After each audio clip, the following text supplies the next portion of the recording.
Son para Cabo, que es el doctor Romo. Él es el pastor de Amistad Familiar Valle Imperial, y ya son 3 congregaciones que se están abriendo ahí. La visión son 10, siguiendo la Decápolis, pero pues el Señor va a ir haciendo la obra y va a ir levantando esa obra. Vamos a darle una bienvenida afectuosa, calurosa al doctor Jorge Romo.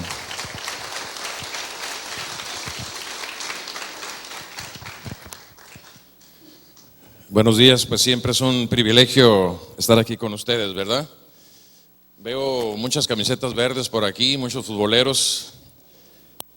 Les decimos el marcador, no, ¿verdad? Porque luego se van a poner tristes o contentos, ¿verdad? No sabemos, no. Los felicitamos, ¿verdad? Porque siempre que hay que escoger entre algo y Dios, pues hay que escoger a Dios, ¿verdad? Y si es el fútbol, pues escogemos a Dios, ¿verdad? No es que el fútbol sea malo, pero cuando hay que escoger, siempre tenemos que escoger lo mejor, ¿verdad? Y lo mejor es Dios, ¿verdad? Entonces, pues vamos a hacer una oración, ¿verdad? Vamos a hacer una oración para ponernos en las manos del Señor. Vamos a pedirle a Dios, pues, ¿verdad?, que nos hable en nuestro corazón el día de hoy, ¿verdad? Vamos a cerrar nuestros ojos. Padre, te alabamos y te bendecimos, Señor. Este día queremos ponernos en tus manos delante de ti. Y queremos, Señor, pedirte que esta palabra, Señor, tú la unjas con tu Espíritu Santo, que pueda, Señor, ser sembrada en nuestro corazón, que produzca fruto abundante, que la podamos entender en nuestra mente, que baje de nuestra mente en nuestro corazón, y sobre todo, Señor, que la podamos poner por obra, Padre, en el nombre de Cristo Jesús.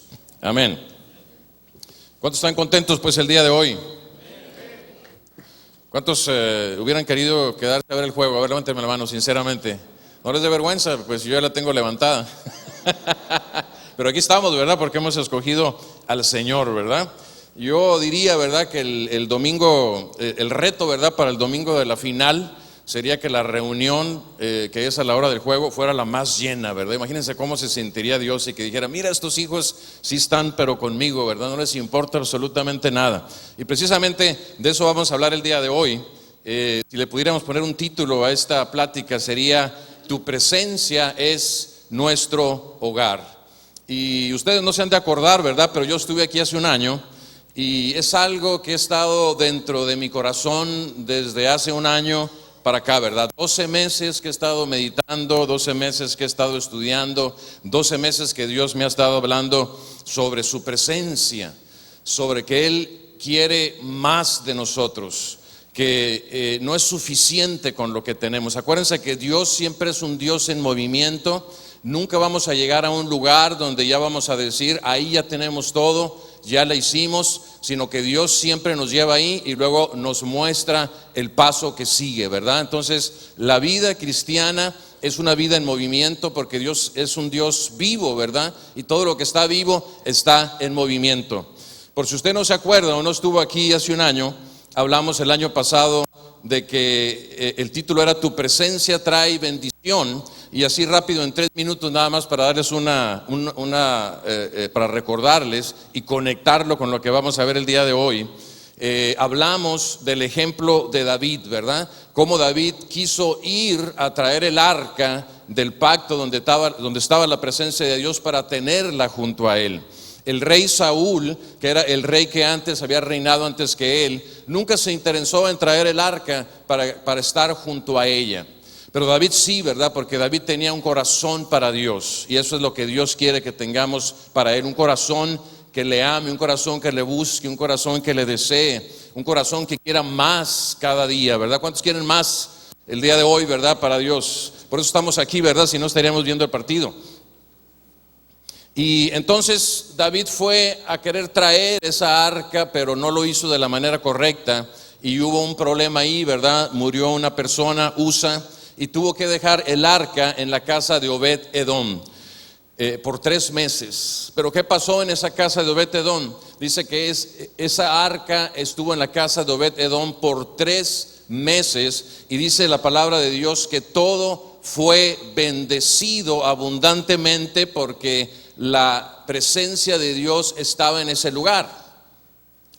Yo creo sinceramente que Obed-Edom dijo, ¿dónde la pongo el arca? Y llegó a la sala y dijo, voy a quitar la pantalla de 60 pulgadas, ¿verdad? Que tengo aquí, la voy a desconectar, la voy a descolgar, voy a tapar los hoyos porque ahora se hacen hoyos por todos lados, ¿verdad? Para poner las pantallas, y la puso ahí, ¿verdad? En lugar de la televisión. Y ahí tenía la presencia de Dios y ahí oraba todos los días. Cuando David oyó que Obed-Edom había sido bendecido en todo por tener la presencia de Dios, entonces fue movido a celo y dijo, yo también quiero eso. Entonces indagó, averiguó y encontró la manera correcta de traer el arca, y trajo el arca con él, ¿verdad? Y ahí empieza la recuperación de la presencia. El primer paso es recuperar la presencia de Dios en nuestra vida. Y quiero decirles que Dios es es omnipresente. Eso quiere decir que Dios está en todos lados, pero no se manifiesta de la misma manera en todos lados. Usted dirá, ¿cómo es eso, verdad? Bueno, pues un ejemplo burdo, ¿verdad? Pues es que Dios, por ejemplo, está aquí y también está en un bar donde están pasando el juego de fútbol ahorita, ¿verdad? Y mucha gente está aprovechando para echarse sus traguitos ahí. Y Dios está en todos lados. Dios está aquí, Dios está también en ese lugar. Pero Dios se manifiesta en este lugar porque aquí le adoramos, porque aquí le buscamos, porque aquí le deseamos, porque aquí le decimos te necesitamos. Y en el otro lugar nadie está pensando en Dios, ¿verdad? Entonces Dios responde a nuestro clamor, ¿verdad? Dios muchas veces no responde a nuestra necesidad, sino a nuestra hambre, ¿verdad? Por ahí un día escuché un ejemplo, ¿verdad? Que decía que Haití, fíjense bien, Haití, que es el país más pobre de toda América, si fuera por necesidad, Haití sería el país más bendecido de América. Y sin embargo no lo es. Porque hay mucha idolatría, porque hay mucha brujería, porque hay muchas cosas que a Dios no le agradan en ese lugar, y Dios no puede llevar la bendición de esa manera aunque haya mucha necesidad.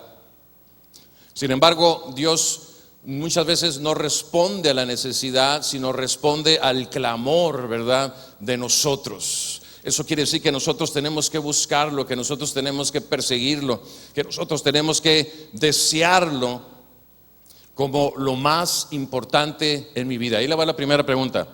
¿Es Dios lo más importante en su vida? Piénselo bien. Piénselo bien antes de responder. El número uno, lo más importante, o sea que no hay nada, ni su trabajo, ni la familia, ni el descanso, absolutamente nada más importante que Él. Y eso hay que demostrarlo, ¿verdad? No nada más hay que decirlo de labios. Lo que decimos de labios lo tenemos que demostrar con lo que hay en nuestro corazón. Dios entonces responde a nuestro amor por Él, al hambre que tengamos de Él, a la sed que tengamos de Él, a la pasión que tengamos por Él. Dios es un Dios apasionado, dice que Él nos ama celosamente. Imagínense haber mandado a su hijo a morir en la cruz. Qué amor tan apasionado debe de ser eso, que no podemos todavía entenderlo. Así Dios quiere que lo amemos también a Él. Y por ahí alguien dijo que Dios no tiene favoritos, sino tiene íntimos. O sea, Dios no tiene favoritos a quien amar más o a quien amar menos, sino tiene íntimos. Acuérdese que Jesús, cuando estuvo en la tierra, había multitudes que lo seguían. Había un grupo de los 70 a los cuales se envió a predicar. Había un grupo de 12 a los cuales estaban más cerca de Él y les explicaba las parábolas, los significados de las parábolas cuando no las entendían.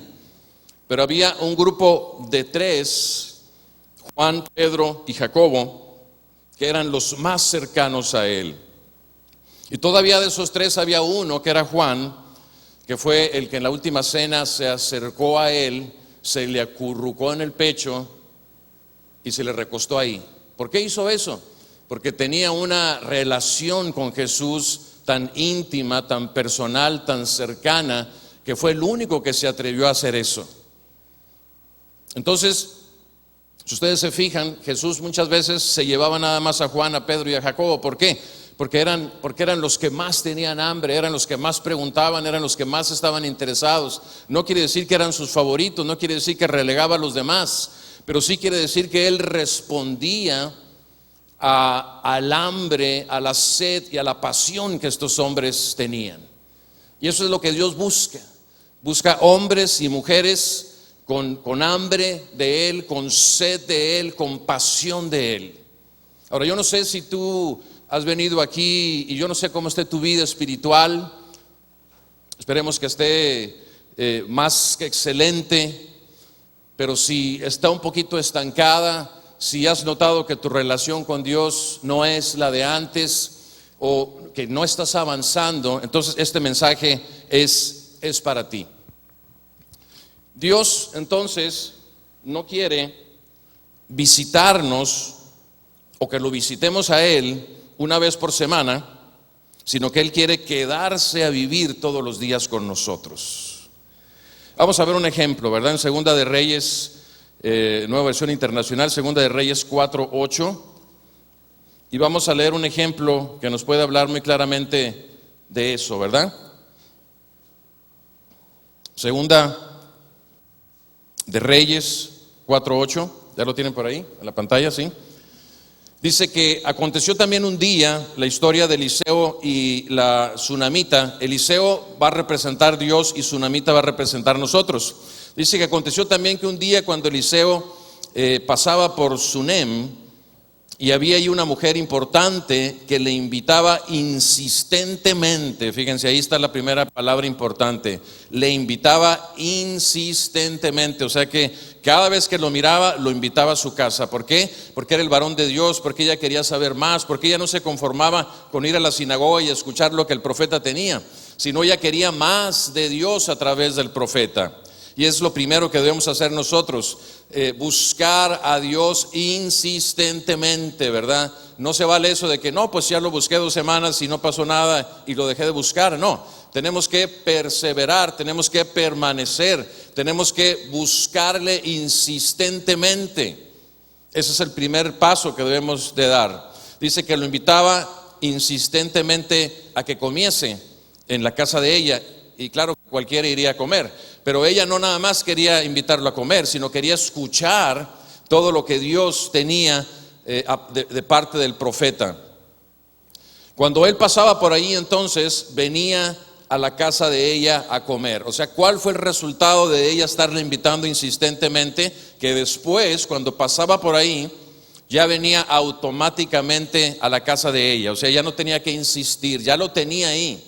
Le daba de comer, y me imagino que mientras estaba comiendo le estaba preguntando y le estaba diciendo qué más te ha dicho Dios, qué es lo que Dios va a hacer, qué es lo que Dios quiere. Y todas esas inquietudes estaban en su vida, que es lo que Dios quiere también que en nuestra vida haya. Pero no terminó ahí esa mujer. En el versículo 9 dice que ella le dijo a su marido: he aquí, ahora yo entiendo que que siempre pasa por nuestra casa es un varón santo de Dios. Yo te ruego que hagamos un pequeño aposento. Ya pasó, ¿verdad?, de ser insistentemente a tenerlo siempre con ella, pero no con ella y con él, ¿verdad?, con su esposo en la familia, a hacerle un aposento, un lugar donde se quedara a vivir. Y eso es precisamente lo que Dios quiere que hagamos, no aquí el domingo en la iglesia, sino en nuestra casa. Que dispongamos un lugar, un aposento alto, donde cada día nos encontremos con Él, donde cerremos la puerta, donde sea, fíjense bien, sea el mejor tiempo del día, sea el tiempo que pasemos con Él. Y yo me atrevo a decir que sea el lugar de donde no queramos salir, porque es el lugar donde está su presencia. Y hablando de su presencia, es esa relación íntima, esa relación estrecha, esa amistad, esa coinonía, esa reciprocidad de dar y recibir. De eso estamos hablando, de la presencia de Dios. Y muchas veces, si nos aterrizamos un poquito a la tierra, nos damos cuenta, porque yo lo he vivido y sé que usted también lo ha vivido.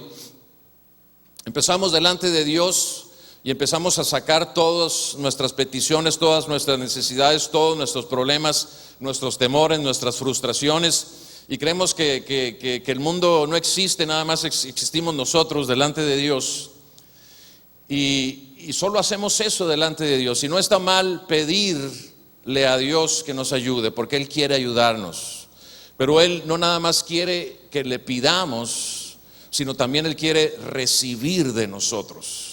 O sea, Dios quiere recibir de nosotros. Para eso nos creó, para recibir de nosotros también.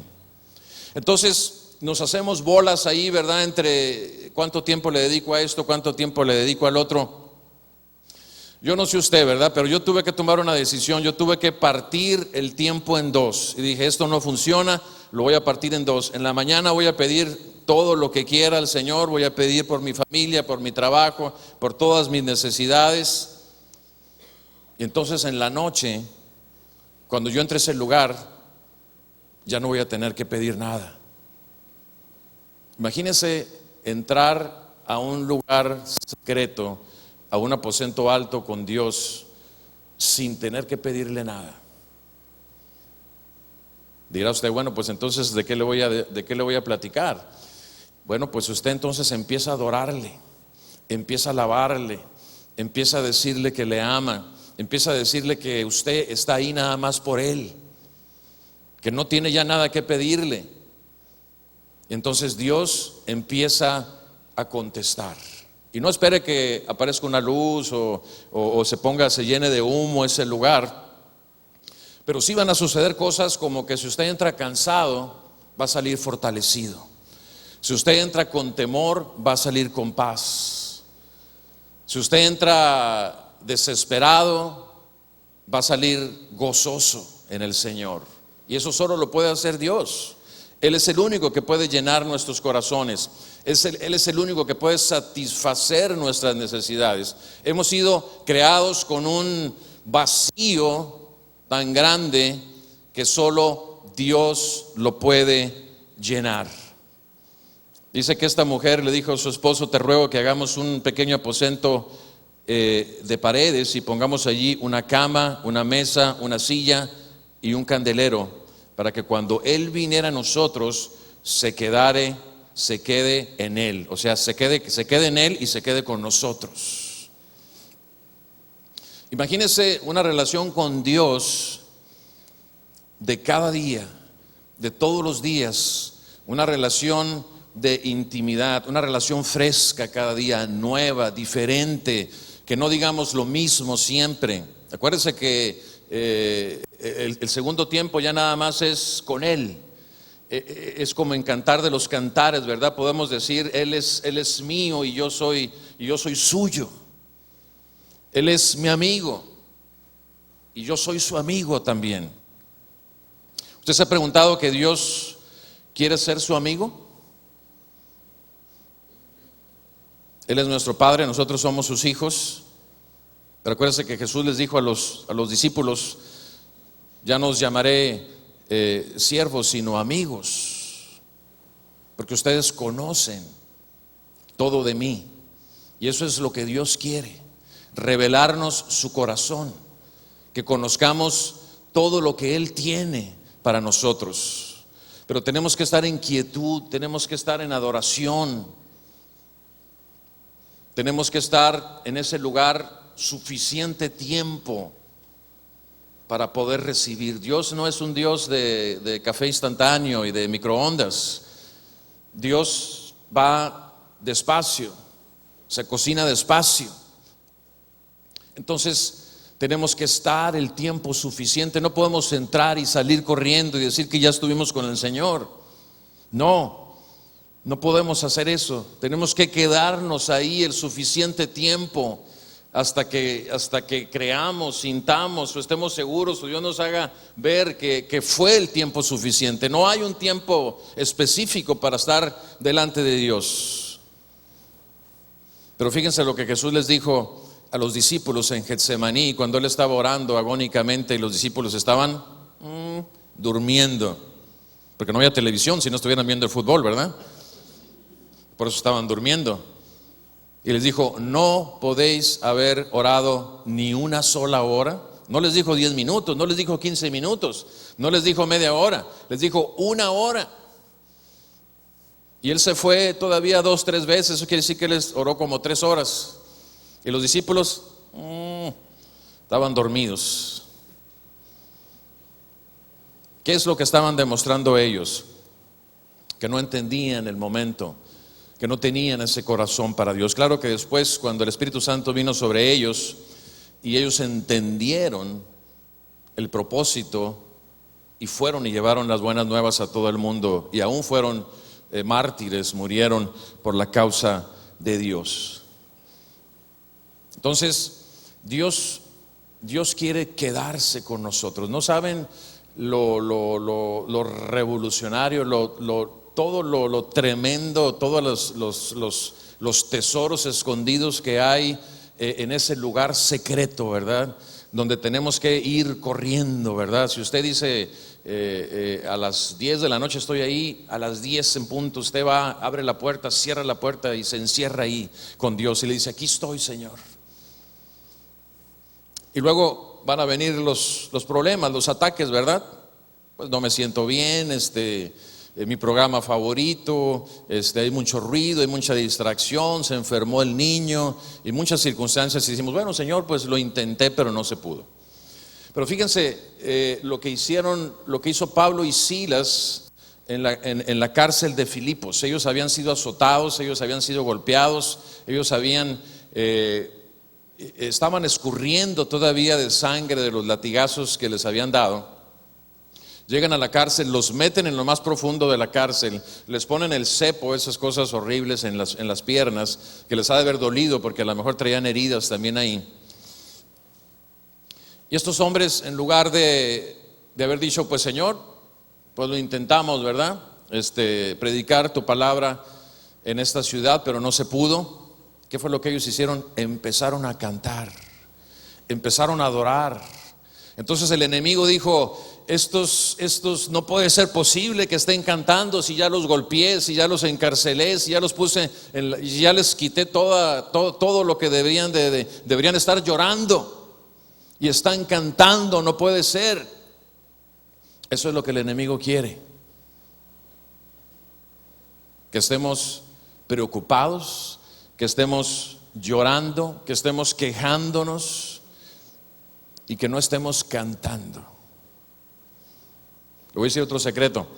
Cuando yo entro al lugar secreto y no traigo toda esa enjundia que traigo ahorita, porque no todos los días entro así, entonces lo que hago es lo que hicieron Pablo y Silas. Empiezo a cantar, empiezo a adorar, y a veces pasa un canto, y a veces 2, y a veces 3, y a veces 4, y a veces 5, y de repente se va el temor y la duda y la incertidumbre y toda la carga que traía en mis hombros sin pedir que Dios me la quitara. Se siente uno que ya se liberó.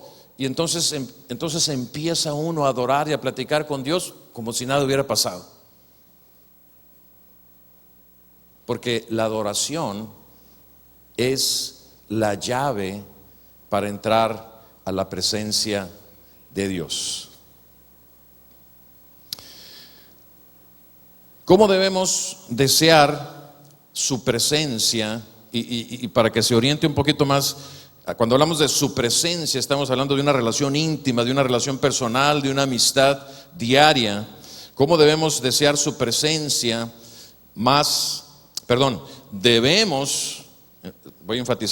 debemos desear su presencia más que ninguna otra cosa? Éxodo 33:15 dice lo siguiente. Moisés, ¿verdad? Muchos conocen este pasaje. El pueblo de Israel había sido librado de Egipto, estaba en el desierto, iba a entrar a la tierra prometida, y de repente Moisés dice, si tu presencia no ha de ir conmigo o con nosotros, no nos saques de aquí. Lo que estaba diciendo Moisés, leyendo entre líneas o tratando de parafrasearlo, era, preferimos quedarnos en el desierto donde no hay nada más que serpientes y escorpiones, que ir a la tierra prometida donde está la bendición sin ti.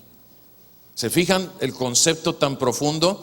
Por ahí alguien dice que si alguien lo hubiera escuchado decir eso a Moisés, lo hubieran apedreado, porque en el desierto no había absolutamente nada, y además ya tenían la promesa de la tierra prometida, y él estaba diciéndole a Dios: aquí nos quedamos. Lo tuvo que haber dicho en voz bajita, ¿verdad? Si no lo hubieran apedreado. Entonces, se lo repito, lo que Moisés estaba diciendo era: prefiero, en este caso lo estaba haciendo él personalmente, prefiero quedarme en el desierto contigo que ir a la tierra prometida sin ti. ¿Qué era lo que le estaba diciendo entonces Moisés a Dios? Le estaba diciendo: te prefiero a ti. Le estaba diciendo: tengo muchísimas necesidades, tengo muchísimos problemas, pobrecito de mí, pero la primera necesidad y más importante que tengo eres tú. ¿Usted cree que no le gusta a Dios escuchar eso? Le encanta a Dios escuchar eso. Le encanta a Dios escuchar eso, que le digamos: Señor, no importa nada más que tú, Señor. Ninguna necesidad es más importante que tú. Tú vas a ser en mi vida el número uno, tú vas a ser en mi familia el número uno. Y lo voy a demostrar. ¿Cómo lo voy a demostrar?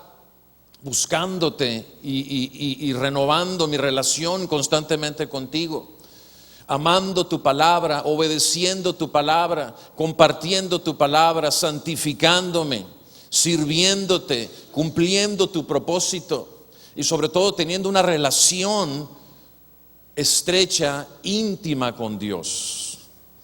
Usted sabe que cuando Jesús estuvo, Él decía que no hacía nada que no viniera del Padre. Él tenía una relación perfecta con el Padre, de tal manera que lo que Jesús hacía, el cielo lo apoyaba. O sea, que si Jesús decía que el ciego fuera sanado, era porque era la voluntad del Padre, era la voluntad del cielo, y el ciego era sanado. Y entonces nosotros tenemos que llegar a ese punto de conocer tan íntimamente la voluntad de Dios, que sepamos lo que hay en su corazón, de tal manera que lo que nosotros hagamos para Él sea lo que Dios quiere que hagamos, y entonces el cielo lo apoye y no sea lo que nosotros queremos hacer para Dios. Usted se imagina llegar al cielo y que Dios nos diga que muchas cosas que hicimos no eran de Él, aunque eran para Él. Porque tenemos que conocerle, tenemos que conocer su corazón, tenemos que recostarnos como Juan en su regazo y escuchar el latido de su corazón, y Él nos va a empezar a revelar lo que hay en su corazón, y va a ser muy diferente a lo que nosotros pensamos. Hace poco tiempo le hicieron una entrevista a Billy Graham, el gran evangelista de Estados Unidos. Y este hombre, ustedes saben, ¿verdad?, es posiblemente el mayor evangelista del siglo pasado y el que ha tenido más influencia con los presidentes, especialmente en Estados Unidos. Le hicieron una pregunta, le dijeron: si usted volviera a nacer en esta tierra, ¿qué es lo que volvería a hacer?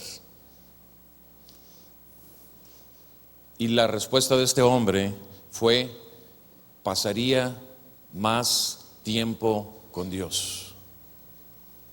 No dijo haría más campañas evangelísticas. No dijo tocaría más presidentes.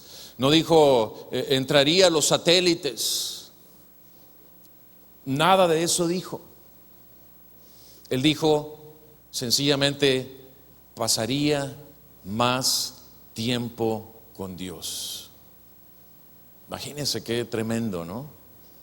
Y eso es lo que Dios quiere también con nosotros, no nada más con Él, que pasemos más tiempo con Él. No quiere decir que no oremos, no quiere decir que no leamos la palabra de Dios, no quiere decir que no seamos salvos, no quiere decir que no vengamos a la iglesia, no quiere decir nada de eso.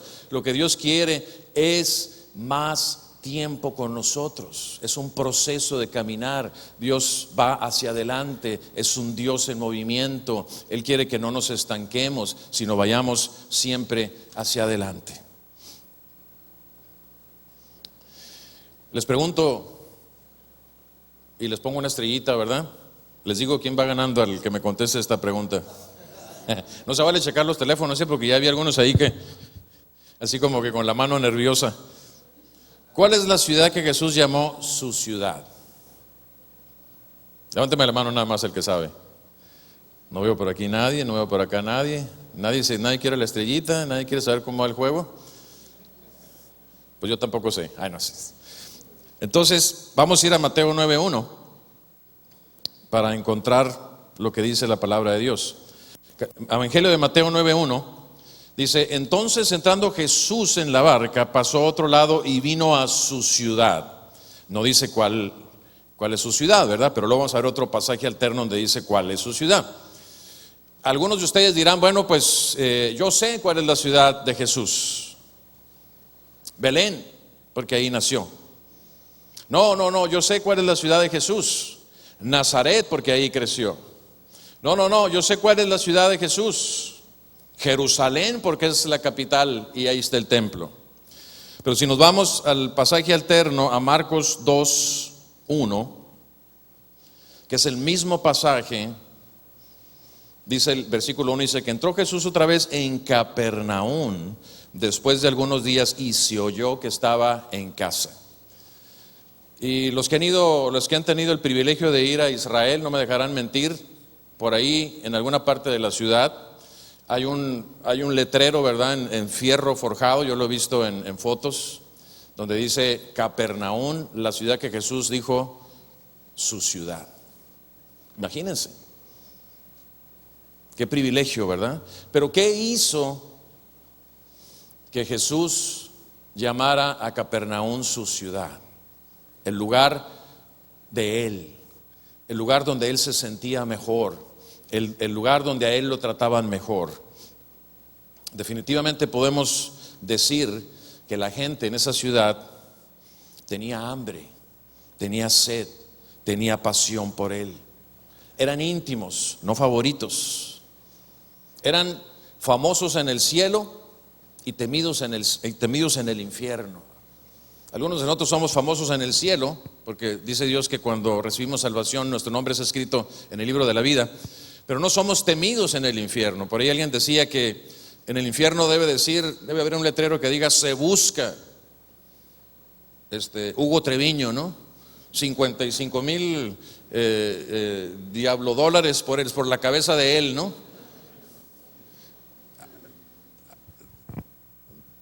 Porque el enemigo quiere destruir lo que nosotros estamos haciendo para Dios. Entonces, así como Jesús pudo llamar su ciudad, de hecho, por ejemplo, en Nazaret, donde Él creció, dice que no pudo hacer muchos milagros. El Hijo de Dios no pudo hacer muchos milagros porque decían, pues es el hijo de José, el hijo del carpintero. No creían en Él. No había la suficiente fe, no había la suficiente hambre, no había la suficiente sed por Él. Pero sin embargo, en Capernaum se sentía en casa. Ahora, la pregunta es que imagínate que Dios quiere sentirse en casa contigo. Que diga, con él, con ella, me siento en casa. Me gusta cómo me adora. Me gusta que me pone en primer lugar. Me gusta que le digo algo, inmediatamente lo obedece. Me gusta que cuando se dice quién puede ayudar, inmediatamente levanta la mano. Me gusta estar con Él.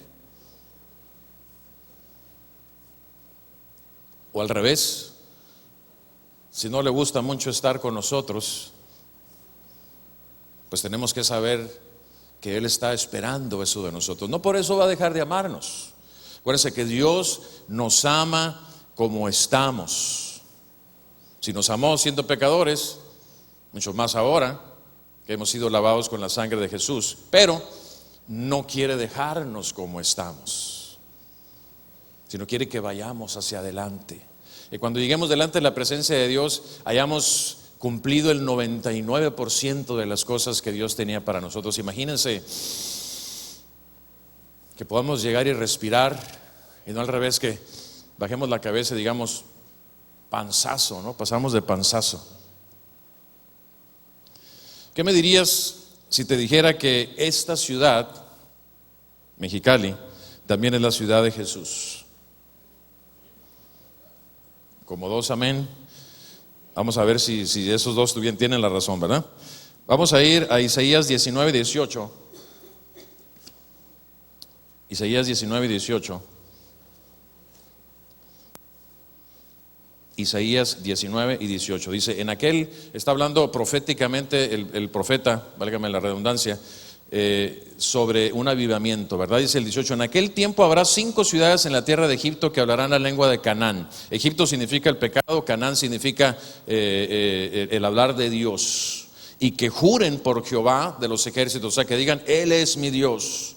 Una será llamada la ciudad de Jerez, dice aquí en esta versión de la Reina Valera.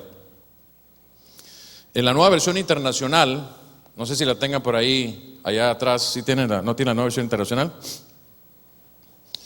En la 99 las venden ahí por en la 99, en la Waldos ahí vi una por $1, ¿no? Entonces, en la nueva versión internacional dice, en lugar de la ciudad de Jerez, dice la ciudad del sol. Y Mexicali es, bueno, espérame tantito, no se me emocione todavía. Van empatados todavía, no va ganando México. Entonces, Phoenix se conoce también como la ciudad del sol. Hermosillo también, por ahí le dicen que es la ciudad del sol. Todos los que estamos aquí donde nada más producen las cachorras y las víboras y los escorpiones. También el centro dicen que es el lugar donde el sol pasa el invierno, por eso se vienen tantos de Estados Unidos para acá, ¿verdad? Bueno, entonces, pero en el versículo 19 dice, en aquel tiempo habrá altar es adoración de Jehová en medio de la tierra de Egipto, o sea, en el puro centro, y lo dice, y un monumento a Jehová junto a su frontera. Entonces, ahora sí nadie dijo amén. Entonces, ya Ciudad del Sol y en la frontera, pues ya quitamos a Phoenix, quitamos a Hermosillo, entonces Mexicali es una de esas 5 ciudades.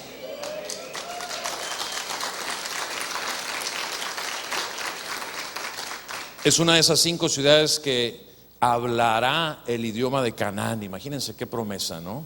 Y se levantará un monumento, ¿no? Pero no un monumento a los que estamos acostumbrados, ¿no? Que a Lázaro Cárdenas y que sí me entiendes, sino un monumento a Jesús, ¿no? En la frontera, ¿sí me entiendes? Entonces, así como Capernaum fue la ciudad de Jesús, también yo creo en mi corazón por esta palabra que hace muchos años me la dio el Señor, que de hecho la compartí aquí el primer día que me invitaron a predicar, hace nada más 15 años, que por cierto era un miércoles entre semana y ese día era mi cumpleaños. Y cuando me dijeron, ¿quieres compartir ese día? Y yo chequé mi calendario y era mi cumpleaños, dije, sí, ese día quiero predicar. No dije, no, pues es mi cumpleaños, no, pues mejor otro día, ¿no? Porque pues tengo que festejar y tengo que ir a festejar, ¿no? Entonces, eso fue hace 15 años, cuando cumplí 40 años, y se los compartí, y todavía está en mi corazón, ¿verdad? Yo creo definitivamente que también esta ciudad es una ciudad, es su ciudad también, y los que estamos aquí también tenemos que ser suyos, así como dice Cantar de los Cantares, ¿verdad? Él es mío. Hablaba Salomón con su novia o su esposa. Así debemos de ser nosotros, ¿verdad? Con Dios y la iglesia, ¿verdad? Que Él sea mío y yo sea suyo también. Me dijeron que predicara hasta las 2 nada más, pero que se iban a la 1, ¿no? Entonces, no, ya no sé para dónde. Estoy viendo el reloj. Bueno, creo que ahí vamos a parar. Para poder cerrarlo nunca termino mis mensajes.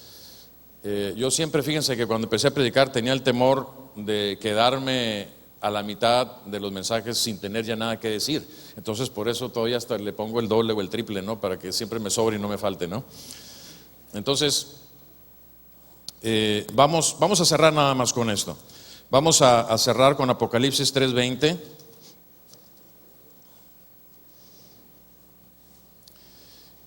Apocalipsis 3:20 muchas veces se ha usado para evangelizar, pero muchos dicen que este versículo fue dado a la iglesia y no para los que no conocían de Dios.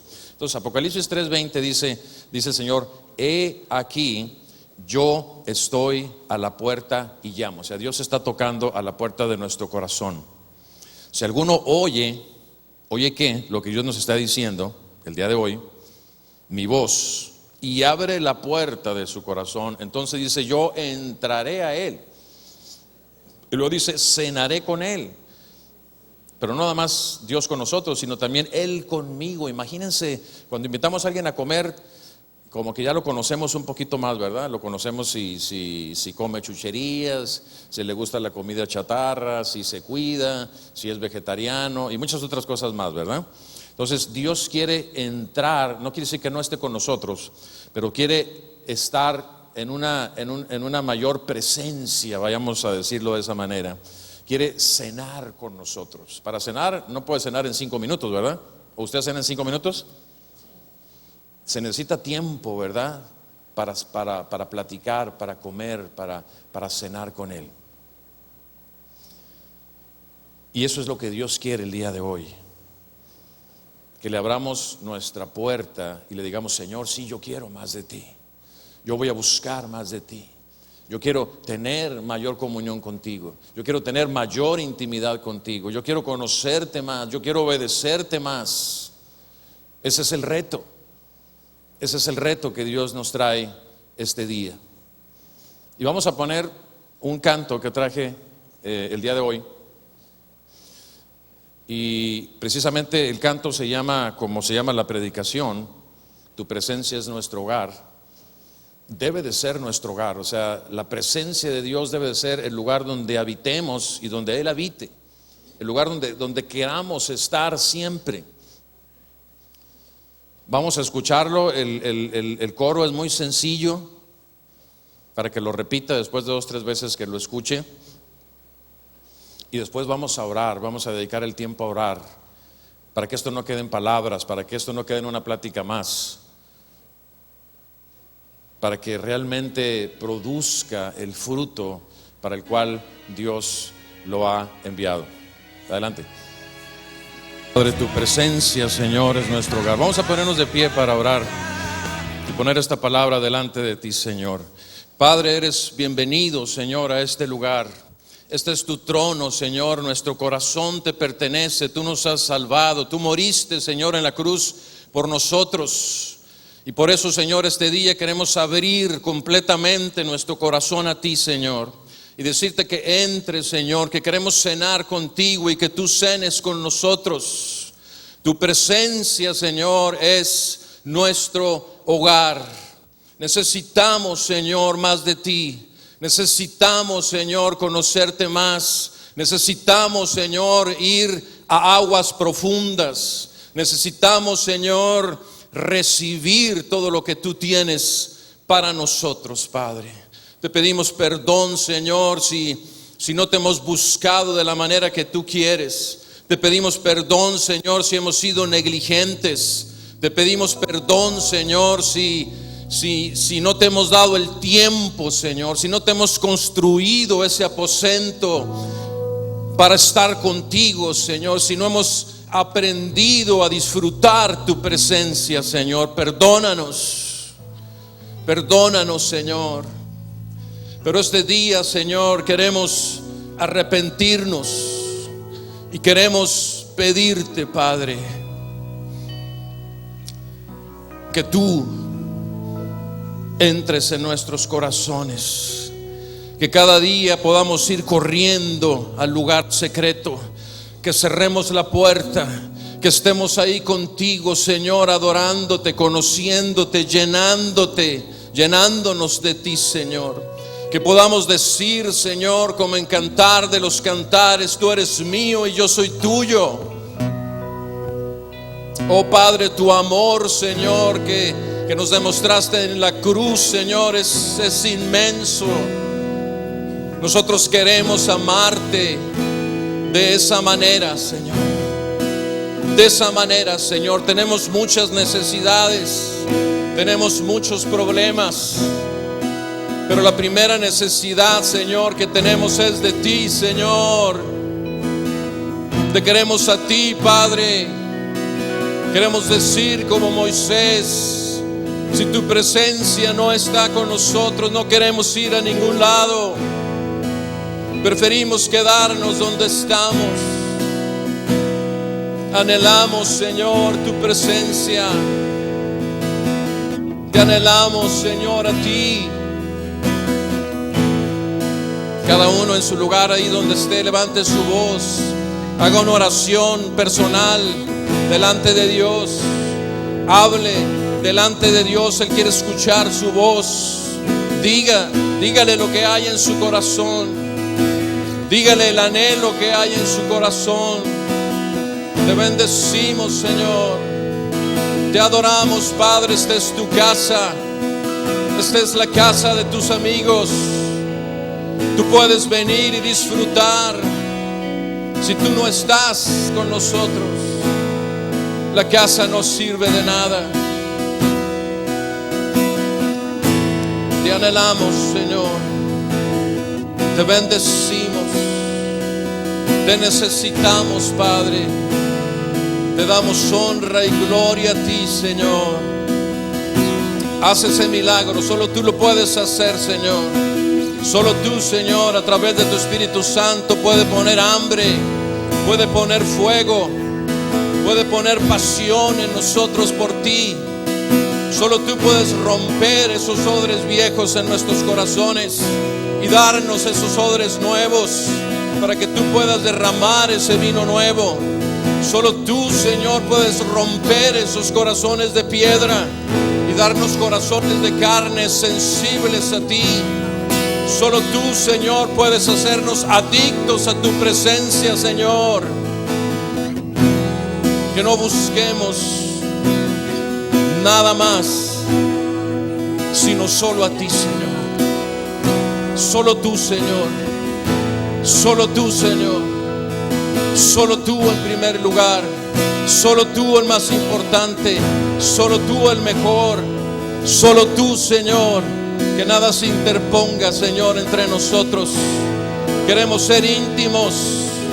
Queremos recostarnos en el pecho como lo hizo Juan. Escuchar el latido de tu corazón. Conocer lo que hay en tu corazón. Queremos ser amigos íntimos tuyos, Señor. Eso es lo que queremos. Eso es lo que deseamos. Eso es lo que buscamos. Por eso hemos venido a este lugar, para que tú, Señor, lo hagas en nuestros corazones. Te alabamos, Padre, te bendecimos, te adoramos, te adoramos. Levantamos gloria, levantamos honra, levantamos alabanza a ti, Señor. Recibe, Señor, la gloria. Recibe la alabanza, Padre, de tu pueblo. Nos humillamos delante de ti, Señor. Reconocemos que solo tú eres Dios. Reconocemos, Señor, que te necesitamos. Reconocemos, Señor, que sin ti estamos perdidos, Padre. Tú eres nuestro Dios. Tú eres nuestro amado. Te amamos, Señor, con todo el corazón. Te necesitamos día a día, Señor. Día a día, Señor, te necesitamos. Día a día, Señor. Abra su boca, dele adoración. Dígale que le ama, dígale que le adora, dígale que no puede vivir sin Él. Él quiere escuchar de sus labios esa alabanza, esa adoración. Le entregamos a ti, Señor. Le entregamos a ti, Señor. Y nos comprometemos a buscar más de ti, Señor. A darte más tiempo, a darte calidad, a darte obediencia, a darte nuestro amor, a darte, Señor, todo. Nos comprometemos este día, Padre, delante de ti, Señor, delante de ti, Señor, delante de ti, Señor, delante de ti, Padre.